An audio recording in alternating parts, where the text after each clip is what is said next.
Chapter 16, The Lightning Thief by Riordan. We take a zebra to Vegas. The war god was waiting for us in the diner parking lot. Well, he said, you didn't get yourself killed. You knew it was a trap, I said. Aries gave me a wicked grin. Bet that crippled blacksmith was surprised when he netted a couple of stupid kids.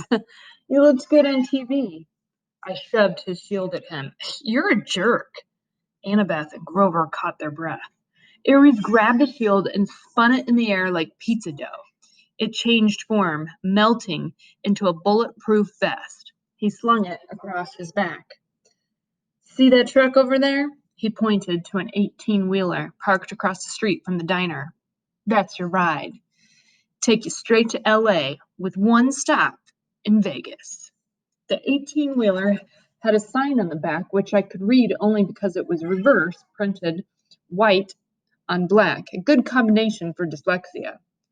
Kindness International. Humane Zoo Transport. Warning. Live wild animals. I said, you kidding. Aries snapped his fingers. The back door of the truck unlatched. Free ride west, punk. Stop complaining. And here's a little something for doing the job. He slung a blue nylon backpack off his handlebars and tossed it to me. Inside were fresh clothes for all of us, $20 in cash, a pouch full of golden drachmas, and a bag of double stuffed Oreos. I said, I don't want your lousy, thank you, Lord Aries, Grover interrupted, giving me his best red alert warning look. Thanks a lot. I gritted my teeth. It was probably a deadly insult to refuse something from a god, but I didn't want anything that Aries had touched. Reluctantly, I slung the backpack over my shoulder. I knew my anger was being caused by the war god's presence, but I was still itching to punch him in the nose. He reminded me of every bully I'd ever faced. Nancy Bobofet, Clarice, Smelly Gabe, sarcastic teachers, every jerk who'd called me stupid in school or laughed at me when I'd gotten expelled. I looked back at the diner, which only had a couple of customers now. The waitress who'd served us dinner was watching nervously out the window like she was afraid Aries might hurt us. She dragged the fry cook out from the kitchen to see. She said something to him. He nodded, held up a little disposable camera, and snapped a picture of us. Great, I thought. We'll make the papers again tomorrow. I imagined the headline, 12-year-old outlaw beats up defenseless biker. You owe me one more thing, I told Aries, trying to keep my voice level. You promised me information about my mother. You sure you can handle the news? He kick-started his motorcycle. She's not dead. The ground seemed to spin beneath me. What do you mean? I mean, she was taken away from the Minotaur before she could die. She was turned into a shower of gold, right? That's metamorphosis, not death. She's being kept. Kept? Why? You need to study war, punk. Hostages? You take somebody to control somebody else. Nobody's controlling me. He laughed. Oh, yeah? See you around, kid. I balled up my fists. You're pretty smug, Lord Aries, for a guy who runs from Cupid statues. Behind his sunglasses, fire glowed. I felt a hot wind in my hair. We'll meet again, Percy Jackson. Next time you're in a fight, watch your back. He revved his Harley, then roared off toward Delancey Street. Annabeth said, that was not smart, Percy. I don't care. You don't want a god as your enemy, especially not that god. Hey, guys, Grover said, I hate to interrupt, but he pointed toward the diner. At the register, the last two customers were paying their check. Two men in identical black coveralls with a white logo on their backs that matched the one on the Kindness International truck. If we're taking the Zoo Express, Grover said, we need to hurry. I didn't like it, but we had no better option. Besides, I'd seen enough of Denver. We ran across the street and climbed in the back of the big rig, closing the doors behind us. The first thing that hit me was the smell. It was like the world's biggest pan of kitty litter. The trailer was dark inside until I uncapped a knock clues mouse. The blade cast a faint bronze light over a very sad scene. Sitting in a row of filthy metal cages were three of the most pathetic zoo animals I'd ever beheld. A zebra, a male albino lion, and some weird antelope thing I didn't know the name for. Someone had thrown the lion a sack of turnips, which he obviously didn't want to eat. The zebra and the antelope had each gotten a styrofoam tray of hamburger meat. The zebra's mane was matted with chewing gum, like somebody had been spitting on it in their spare time. The antelope had a super stupid silver birthday balloon tied to one of his horns that read, "Over the hill." Apparently nobody had wanted to get close enough to the lion to mess with him, but the poor thing was pacing around on soiled blankets in a space way too small for him, panting from the stuffy heat of the trailer. He had flies buzzing around his pink eyes, and his ribs showed through his white fur. "This is kindness?" Grover yelled. "Humane zoo transport?" He probably would have gone right back outside to beat up the truckers with his reed pipes, and I would have helped him, but just then the truck's engine roared to life. The trailer started shaking, and we were forced to sit down, or fall down. We huddled in the corner on some mildewed feed sacks, trying to ignore the smell and the heat and the flies. Grover talked to the animals in a series of goat bleats, but they just stared at him sadly. Annabeth was in favor of breaking the cages and freeing them on the spot, but I pointed out it wouldn't do much good until the truck stopped moving. Besides, I had a feeling we might look a lot better to the lion than those turnips. I found a water jug and refilled their bowls, then used a knuckleosmos to drag the mismatched food out of their cages. I gave the meat to the lion and the turnips to the zebra and the antelope. Grover calmed the antelope down, while Annabeth used her knife to cut the balloon off his horn. She wanted to cut the gum out of the zebra's mane, too, but we decided that would be too risky with the truck bumping around. We told Grover to promise the animals we'd help them more in the morning. Then we settled in for the night.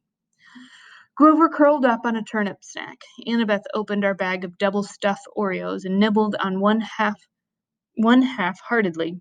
I tried to cheer myself up by concentrating on the fact that we were halfway to Los Angeles, halfway to our destination.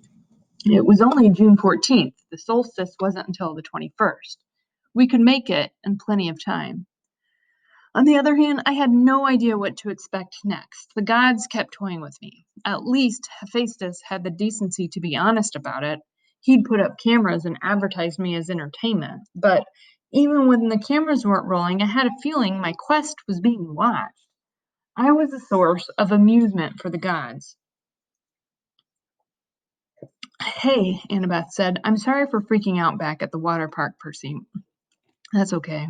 It's just," she shuddered, "spiders." "Because of the arachne story?" I guessed. "She got turned into a spider for challenging your mom to a weaving contest, right?" Annabeth nodded. "Arachne's children have been taking revenge on the children of Athena ever since. If there's a spider within a mile of me, it'll find me. I hate the creepy little things. Anyway, I owe you." "We're a team, remember?" I said. "Besides, Grover did the fancy flying." I thought he was asleep, but he mumbled from the corner, "I was pretty amazing, wasn't I?" Annabeth and I laughed. She pulled apart an Oreo, handed me half. "In the Iris message, did Luke really say nothing?" I munched my cookie and thought about how to answer. The conversation via Rainbow had bothered me all evening. "Luke said you and he go way back. He also said Grover wouldn't fail this time. Nobody would turn into a pine tree." In the dim bronze light of the sword blade, it was hard to read their expressions. Grover let out a mournful bray. "I should have told you the truth from the beginning." His voice trembled. "I thought if you knew what a failure I was, you wouldn't want me along."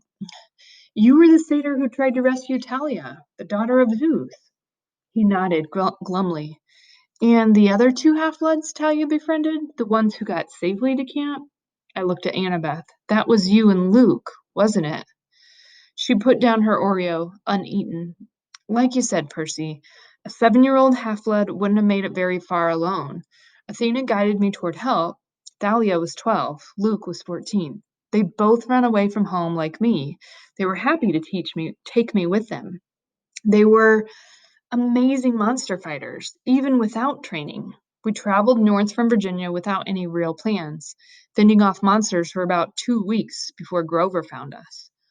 I was supposed to escort Talia to camp, he said, sniffing. Uh, Only Talia, I had strict orders from Chiron. Don't do anything that would slow down the rescue. We knew Hades was after her, see, but I couldn't just leave Luke and Annabeth by themselves. I thought I could lead all three of them to safety. It was my fault the kindly ones cut off with us. I froze. I got scared on the way back to camp and took some wrong turns. If I'd just been a little quicker. Stop it, Annabeth said. No one blames you. Talia didn't blame you either. She sacrificed herself to save us, he said miserably. Her death was my fault. The Council of Cloven Elders said so. Because you wouldn't leave 2 other half-bloods behind? I said. That's not fair. Percy's right, Annabeth said. I wouldn't be here today if it weren't for you, Grover. Neither would Luke. We don't care what the council says.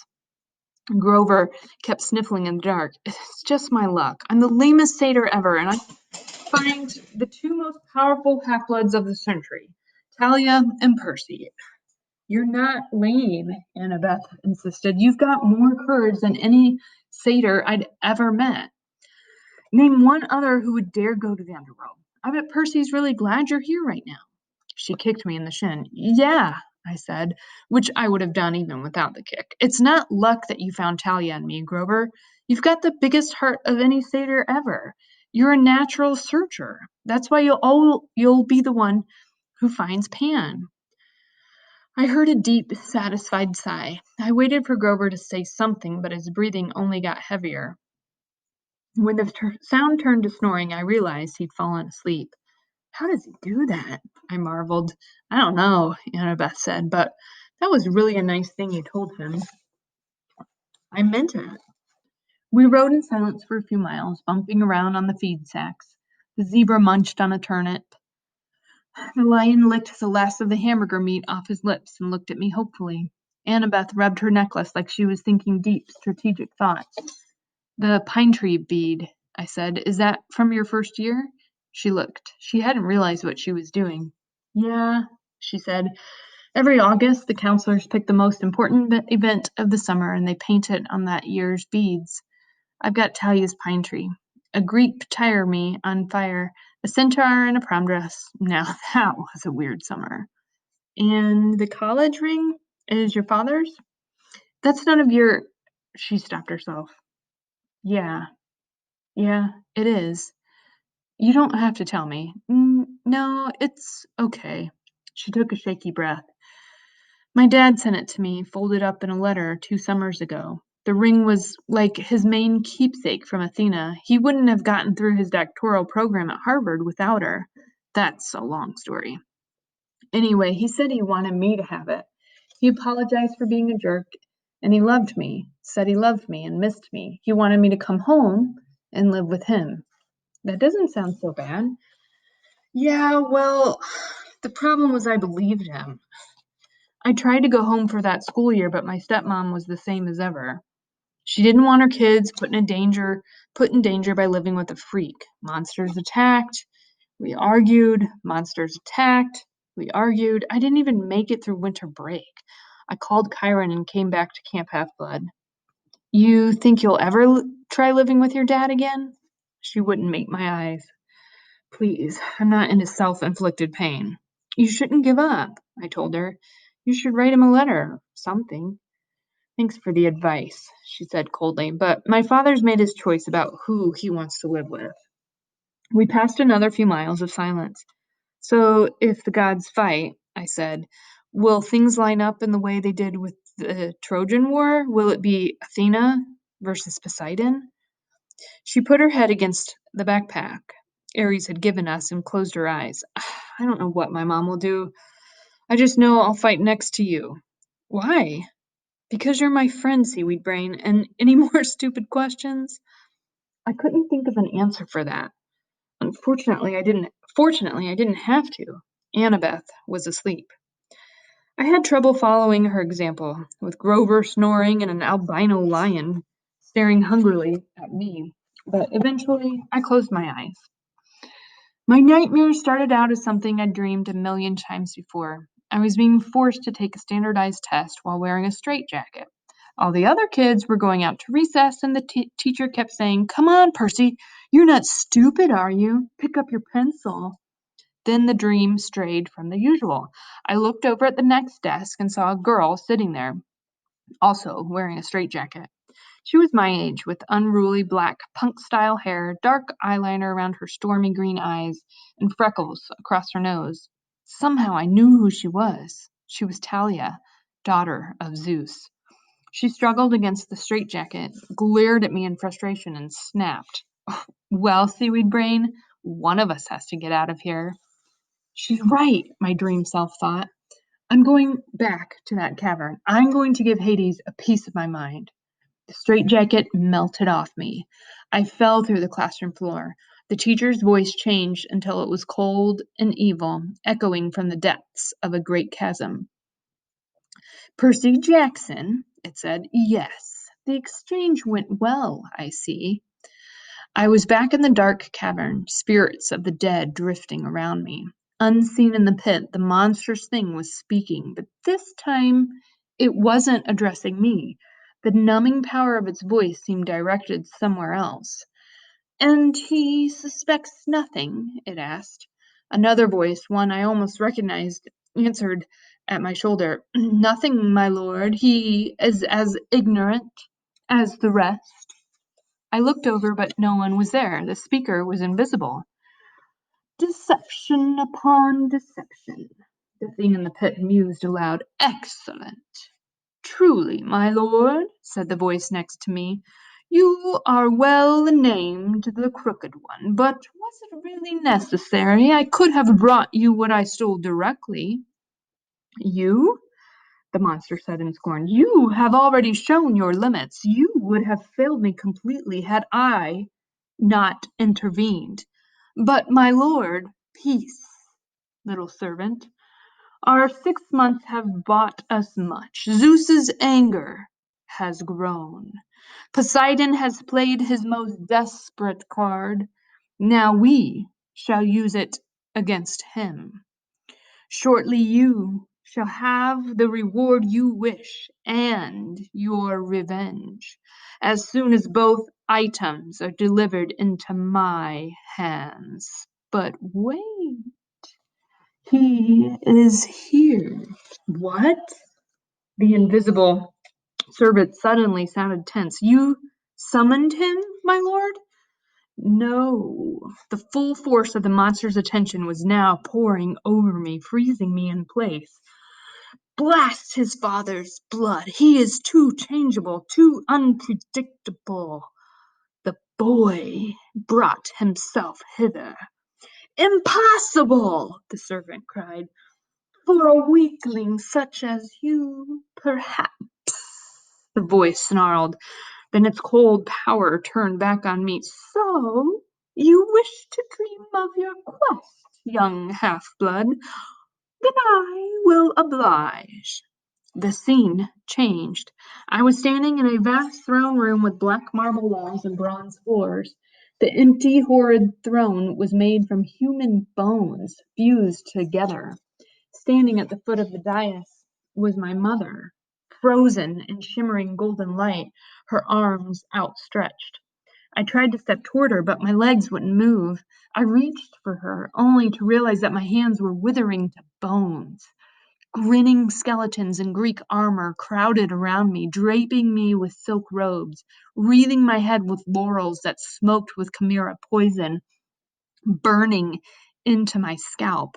The evil voice began to laugh. "Hail the conquering hero!"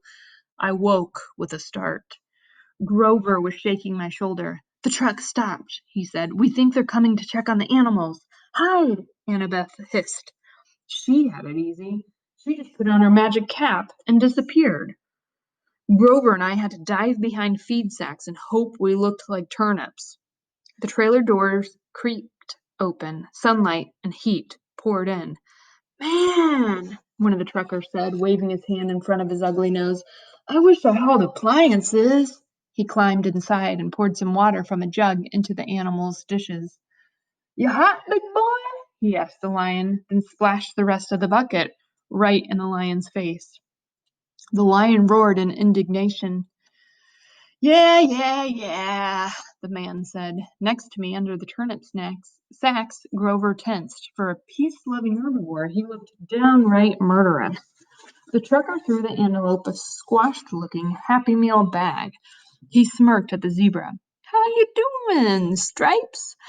At least we'll be getting rid of you this step. You like magic shows? You're gonna love this one. They're gonna saw you in half. The zebra, wild-eyed with fear, looked straight at me. There was no sound, but as clear as day, I heard it say, Free me, Lord, please. I was too stunned to react. There was a loud knock, knock, knock on the side of the trailer. The trucker inside with us yelled, What do you want, Eddie? A voice outside, it must have been Eddie's, shouted back, Maurice, what'd you say? What you banging for? Knock, knock, knock. Outside, Eddie yelled, What banging? Our guy Maurice rolled his eyes and went back outside, cursing at Eddie for being an idiot.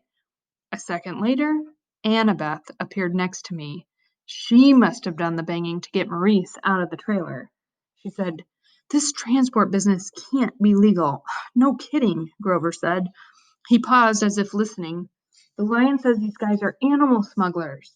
That's right, the zebra's voice said in my mind. We've got to free them, Grover said. He and Annabeth both looked at me, waiting for my lead. I'd heard the zebra talk, but not the lion. Why?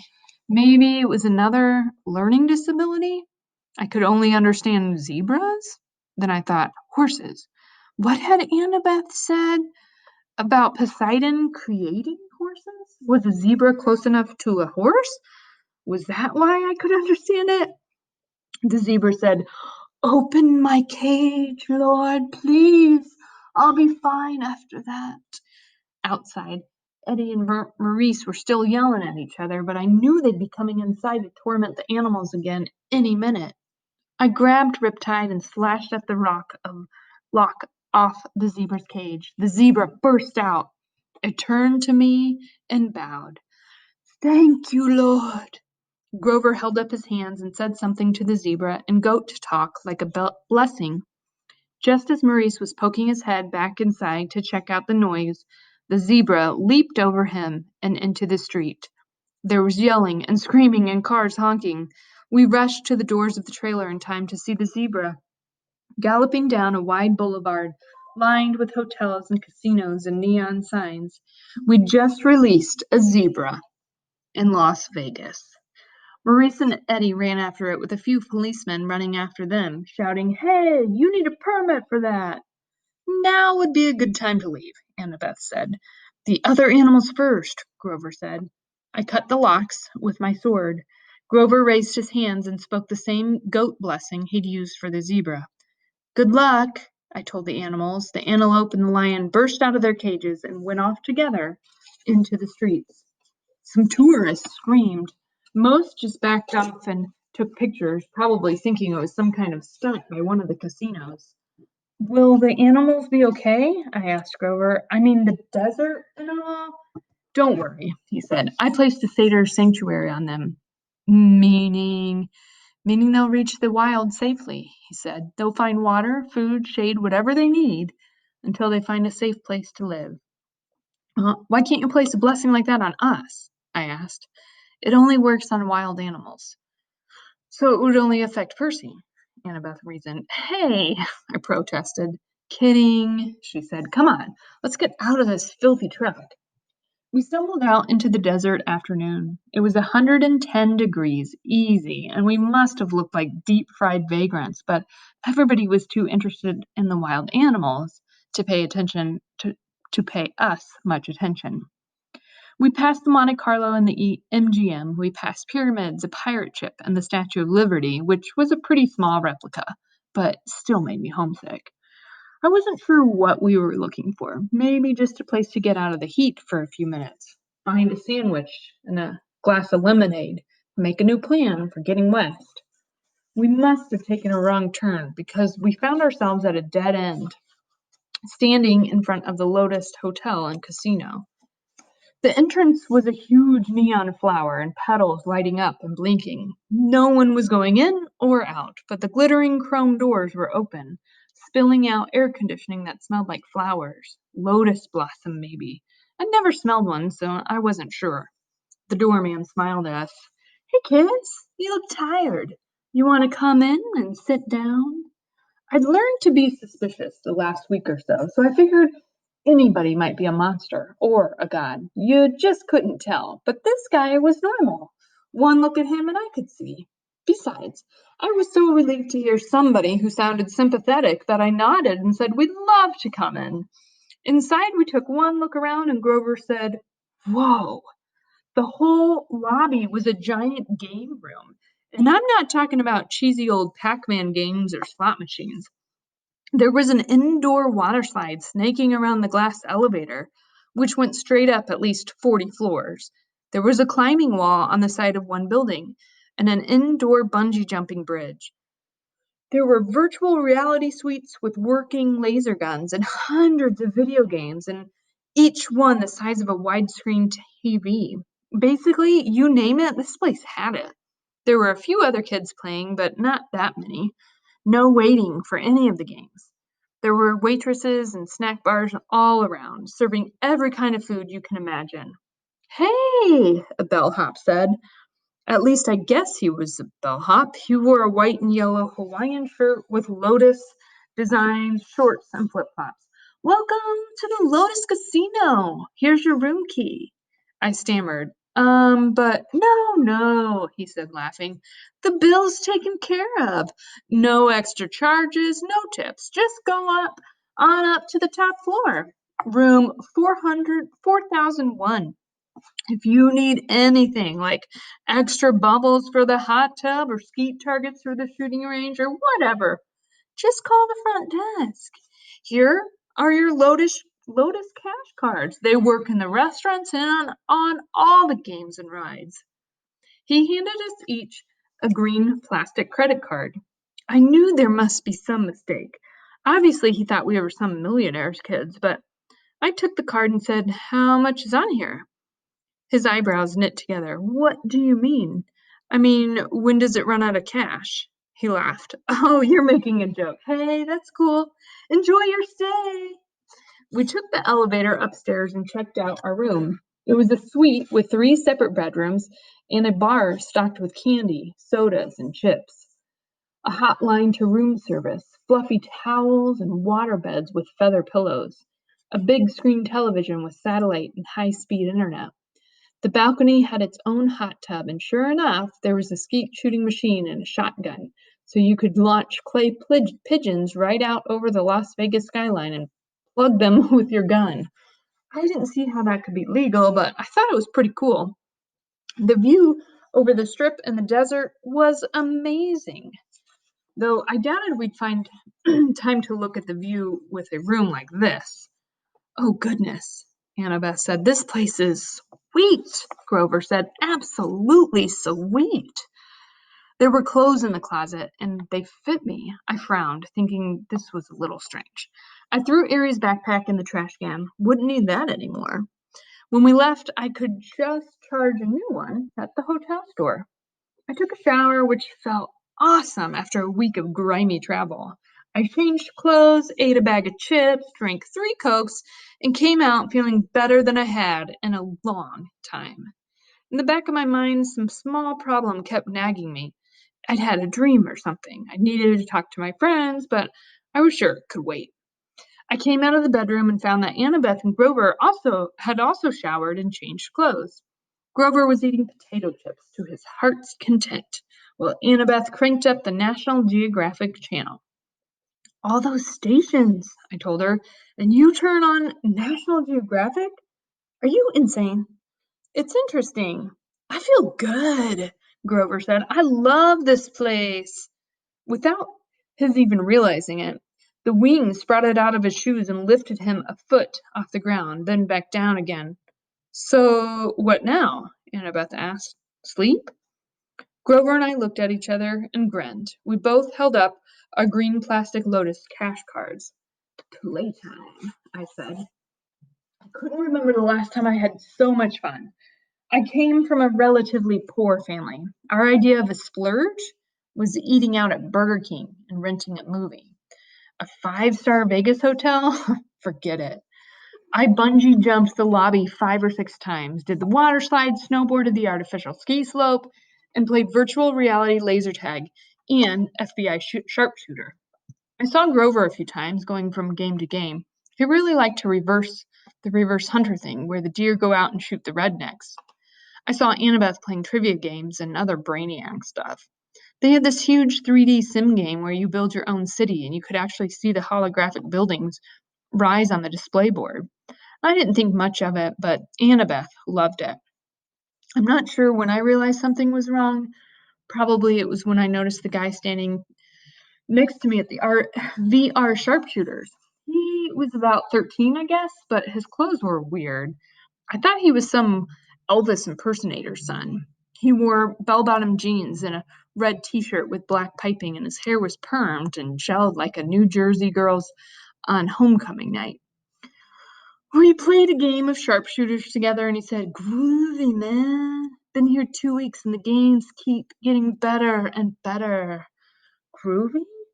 Later, while we were talking, I said something was sick, and he looked at me kind of startled, as if he'd never heard that word used that way before. He said his name was Darren, but as soon as I started asking him questions, he got bored with me and started to go back to the computer screen. I said, "Hey, Darren." "What?" "What year is it?" He frowned at me. "In the game?" "No, in real life." He had to think about it. 1977. "No," I said, getting a little scared. "Really?" "Hey, man, bad vibes. I got a game happening." After that, he totally ignored me. I started talking to people, and I found it wasn't easy. They were glued to the TV screen or the video game or their food or whatever. I found a guy who told me it was 1985. Another guy told me it was 1993. They all claimed they hadn't been here very long, a few days, a few weeks at most. They didn't really know, and they didn't care. Then it occurred to me, how long had I been here? It seemed like only a couple of hours, but was it? I tried to remember why we were here. We were going to Los Angeles. We were supposed to find the entrance to the underworld. My mother, for a scary second, I had trouble remembering her name. Sally Jackson. I had to find her. I had to stop Hades from causing World War III. I found Annabeth still building her city. "Come on," I told her. "We've got to get out of here." No response. I shook her. "Annabeth." She looked up and annoyed. "What?" "We need to leave." "Leave? What are you talking about? I just got the towers. This place is a trap." She didn't respond until I shook her again. "What?" "Listen, the underworld, our quest." "Oh, come on, Percy, just a few more minutes." "Annabeth, there are people here from 1977, kids who have never aged. You check in and you stay forever." "So?" she asked. "Can you imagine a better place?" I grabbed her wrist and yanked her away from the game. "Hey!" she screamed and hit me, and nobody else even bothered looking at us. They were too busy. I made her look directly in my eyes. I said, "Spiders! Large, hairy spiders!" That jarred her. Her vision cleared. "Oh, my God," she said. "How long have we—" "I don't know, but we've got to find Grover." We went searching and found him playing virtual deer hunter. "Grover!" we both shouted. He said, "Die, human, die, silly, polluting, nasty person! Grover!"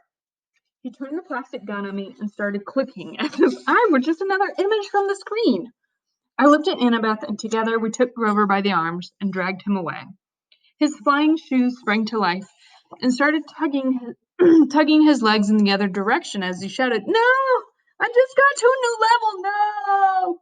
The Lotus bellhop hurried up to us. "Well, now are we ready for your platinum cards?" "We're leaving," I told him. "Such a shame." he said, and I got the feeling that he really meant it, that we'd be breaking his heart if we went. We just added an entire new floor of games for platinum card members. He held out the cards, and I wanted one. I knew that if I took one, I'd never leave. I'd stay here, happy forever, playing games forever, and soon I'd forget my mom and my quest, and maybe even my own name. I'd be playing Virtual Rifleman with Ruby Disco Darren forever. Grover reached for the card, but Annabeth yanked back his arm and said, "No thanks." We walked toward the door, and as we did, the smell of the food and the sounds of the game seemed to get more and more inviting. I thought about our room upstairs. We could just stay the night, sleep in a real bed for once. Then we burst through the doors of the Lotus Casino and ran down the sidewalk. It felt like afternoon, about the same time of day we'd gone into the casino. But something was wrong. The weather had completely changed. It was stormy, with heat lightning flashing out in the desert. Aries' backpack was slung over my shoulder, which was odd because I was sure I'd thrown it in the trash can in room 4001, but at the moment I had other problems to worry about. I ran to the nearest newspaper stand and read the year. Thank the gods it was the same year it had been when we went in. Then I noticed the date, June 20th. We had been in the Lotus Casino for 5 days. We had only 1 day left until the summer solstice. 1 day to complete our quest.